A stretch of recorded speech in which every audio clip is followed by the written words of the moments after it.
ನಲಗಾನಹಳ್ಳಿ ಗ್ರಾಮ ಪಂಚಾಯತಿಯ ಅಧ್ಯಕ್ಷರ ಚುನಾವಣೆಯಲ್ಲಿ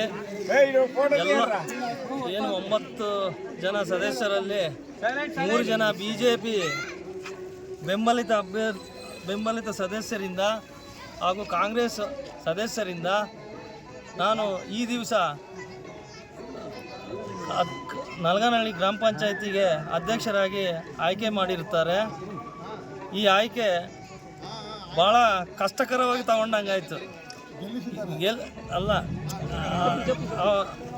ಆದ್ದರಿಂದ ಈ ರಾಜ್ಯದಲ್ಲಿ ಹಿಂದುಳಿದ ವರ್ಗ ನಾಯಕರಾಗಿ ಸಿದ್ದರಾಮಯ್ಯನವರು ಹೆಂಗಿದ್ದಾರೋ, ಈ ಪಾವಗಡ ತಾಲೂಕಿನ ಹಿಂದುಳಿದ ನಾಯಕರಾಗಿ ಮಾಜಿ ಮಂತ್ರಿಗಳಾದಂಥ ವೆಂಕಟರಮಣಪ್ಪ ಮತ್ತು ಅವರ ಸುಪುತ್ರರಾದ ಶಾಸಕರಾದ ವೆಂಕಟೇಶ್ ಅವರು ನಮಗೆ ಒಂದು ಗೌರವ ಕೊಟ್ಟು ಸಾಮಾನ್ಯ ವರ್ಗದಲ್ಲಿ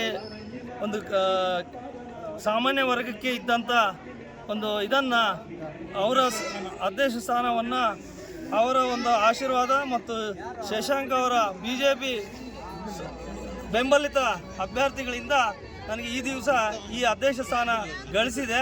ಅವರಿಗೆಲ್ಲ ನಾನು ತುಂಬ ಹೃದಯವಾಗಿ ನಮಸ್ಕರಿಸ್ತಾ ಮುಂದಿನ ದಿನಗಳಲ್ಲಿ ಮನಸಾ ವಾಚ ಕೆಲಸ ಮಾಡಿಕೊಂಡು ಹೋಗುತ್ತೇನೆಂದು ತಮ್ಮೆಲ್ಲರ ಒಂದು ಭರವಸೆಯನ್ನು ನನ್ನ ಪ್ರಾಮಾಣಿಕವಾಗಿ ಕೆಲಸ ಮಾಡಿಕೊಂಡು ಹೋಗುತ್ತೇನೆಂದು, ಎಲ್ಲೇ ಒಂದು ಪಕ್ಷಕ್ಕೆ ತೊಂದರೆ ಆಗದಂಗೆ, ಯಾವುದೇ ಪಕ್ಷಕ್ಕೆ ಒಂದು ಕಪ್ಪು ಚುಕ್ಕೆ ಇಲ್ಲದಂಗೆ ನಡೆಸ್ಕೊಂಡು ಹೋಗ್ಬೇಕಂತ ನನ್ನ ಒಂದು ದಿಟ್ಟ ನಿರ್ಧಾರ ಇದೆ.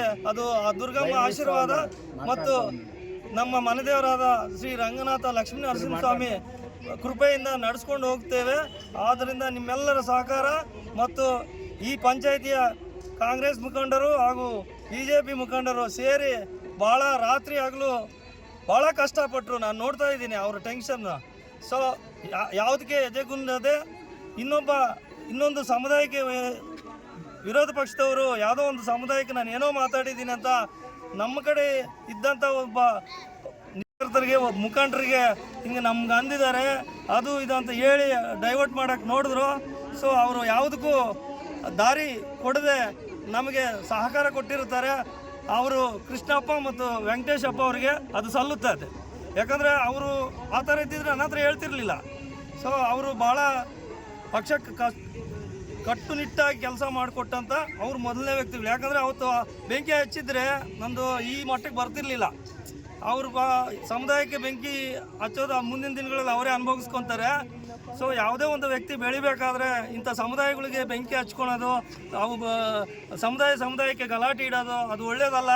ಅದು ವಿರೋಧ ಪಕ್ಷದವ್ರಿಗೆ ಅದೊಂದು ಕಿವಿ ಮಾತು ಹೇಳುತ್ತೇನೆ, ರಾಜಕೀಯ ಮಾಡಬೇಕು, ಸಮುದಾಯಕ್ಕೆ ಬೆಂಕಿ ಇಡಬಾರ್ದು ಅಂತ ನಾನು ಒಂದು 2 ಮಾತು ಹೇಳ್ತಾ ಮುಗಿಸ್ತಾ, ಜೈ ಹಿಂದ್, ಜೈ ಕರ್ನಾಟಕ ಮಾತೆ.